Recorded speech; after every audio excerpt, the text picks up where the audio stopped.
Chapter 10. The Brother in Disguise. There was a silence in the great hall that did not feel empty, but dense, like fog pressing against the walls.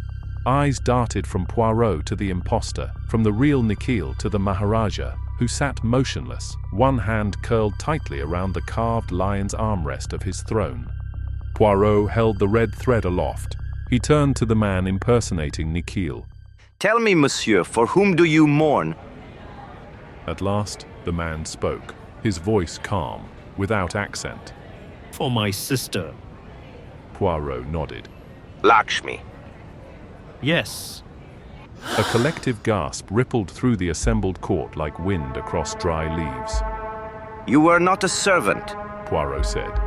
"You were family, but your name never entered the palace books." "I was forbidden. My parents were not of noble birth. When Lakshmi married the Maharaja, it was agreed I would not appear." "But you returned." "After her death," he said. "I returned, not for revenge, for justice."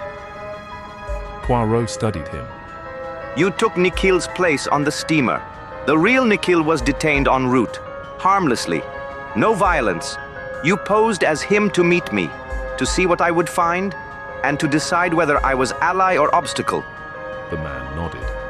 "But you did more than observe." Poirot continued. "You walked the servants' paths, you retrieved the locket, you returned it, you left a mark in the mud, and you watched." Poirot stepped forward. "Did you kill them?" The man raised his head. "No." Poirot did not speak. He simply stared. "I swear it." The man said again. "I frightened them, yes, I made myself seen, but I did not kill them." Poirot believed him, because the truth, he knew, was always quieter than guilt. Later that day, Poirot conferred privately with the Maharaja. "You knew he existed." Poirot said. "I did, "Why did you allow him here?" because he reminded me of her." Poirot was silent. Then, softly, "She wrote that she feared being erased." She was. "And her child?" the Maharaja turned to the window, where Prince Jai sat sketching with chalk, shoulders hunched in quiet concentration. He remembers her in silence. The Maharaja said. That is my punishment." Poirot rose. "Highness, there is one more truth you must face. The Maharaja turned. Someone in your household did kill. Not out of grief, not out of love, but for power." Poirot placed a slip of paper on the table. It bore a name. The Maharaja read it. His eyes closed. "I will summon them." Poirot bowed. "No, Highness. Let me." That evening, Poirot stood in the blue salon, alone, waiting. One by one, the suspects entered. Poirot did not rise. "The killer did not strike once or twice," he said. "They struck 3 times, but it was not hatred that drove them. It was entitlement. He paused. They believed the throne should pass untouched to its original line." Lady Rukmini shifted in her seat. Poirot looked toward her. "You oppose the Queen, yes, but not murder." She stiffened. Poirot turned to the others. The killer needed access to poison, to documents, to servant corridors. They needed to listen without being noticed, to influence without command. He turned to the palace physician. "Dr. Mishra." The man paled. "You were always there. Nervous. Helpful. Poirot stood. But when the Queen came to you, frightened, speaking of visions, you did not comfort her. You recorded her as unstable. You made sure she was discredited before she was gone." Dr. Mishra's hands trembled. "You saw a solution. The temple deaths, the fear, the timing, all reinforcing one narrative, that the Queen was cursed, that her child was illegitimate, that her memory could be deleted." Poirot held up the note found in the library. "He knows, and he cannot be allowed to speak it aloud. You wrote this." Dr. Mishra collapsed to his knees. I thought she was destroying the line. I only meant. Silence. Thundered the Maharaja's voice from the doorway. All turned. I trusted you, He said, voice thick with pain. and you used my love for her, against her. Poirot stepped back. The matter was now royal. That night, Poirot visited Mishra in confinement. The physician sat on a low stool, coat discarded, eyes hollow. I knew you'd come. He said.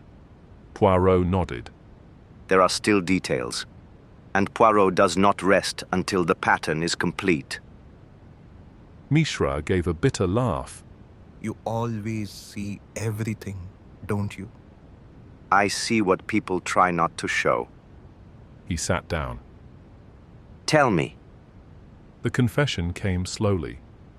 I was never meant to have power. Mishra said. But when the queen came to me, speaking of visions, of shadows, of voices, I wrote it down. I thought she needed help. But others saw an opportunity. the council? They called her weak, a threat. And if the boy was unstable, he could never be heir. You gave them the justification Poirot said. and the means. Devdan Singh found the erased genealogy. Said he'd tell the Maharaja. Forced the council to act. And you poisoned him. No, Mishra whispered. he was allergic to nagod, a ritual incense. I placed a stick in the brazier. He inhaled it. His heart gave out. Poirot said nothing. And the Brahmin scholar? He knew too much. Her letters, her temple visits. He believed she'd been anointed. As in spiritually chosen. Yes. If that spread, the child wouldn't just be royal. He'd be divine. And that could not be allowed. Poirot was quiet. Then And the queen? Mishra shook his head. I didn't kill her. I discredited her, but I didn't touch her. Poirot leaned back. That I believe. Because her death had always felt different. Softer. A closing. Before dawn, Poirot visited the garden pavilion. Prince Jai sat on the marble bench, drawing spirals and lotuses in the dust. When he saw Poirot, he pointed to one drawing, a lotus wrapped in a spiral. Poirot sat beside him. You were there that night. He said softly. The boy nodded. You saw your mother speak with someone? Another nod. Who? The boy hesitated, then drew a small round face, hair tied back. Poirot recognized it.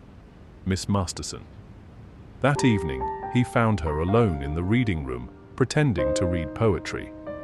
Miss Masterson, He said gently. you were fond of the queen. Yes, You tried to protect her. yes, You gave her something. Something to ease her fear. She looked up, eyes red. I gave her a tincture, something to help her sleep. But she took too much. She died in peace. Poirot said. Anna nodded.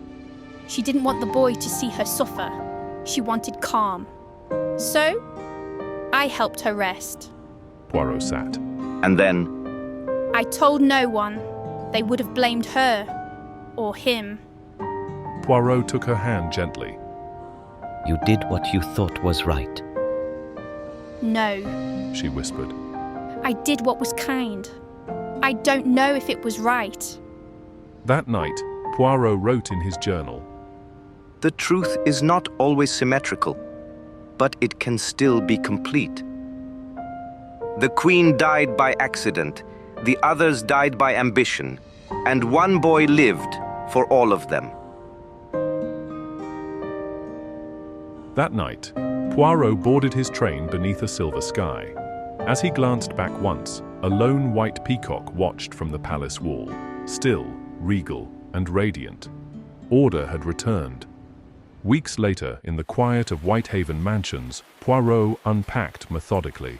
His brass locket now rested beside his other curiosities: a pearl button, a theatre stub, a chess piece, each a chapter, each a resolution. He sipped his tisane as rain whispered outside. Then came a knock. A single letter, heavy, no return address. The seal bore a peacock. Monsieur Poirot, the restoration is complete. Her portrait hangs again. The register bears Jai's name. He hums now. The people say the palace feels lighter. You did not just solve a crime, you healed a silence. M. Singh, Vizier to His Highness. Poirot folded the letter slowly. A smile touched his lips. C'est terminé. He whispered. The ghost has been heard.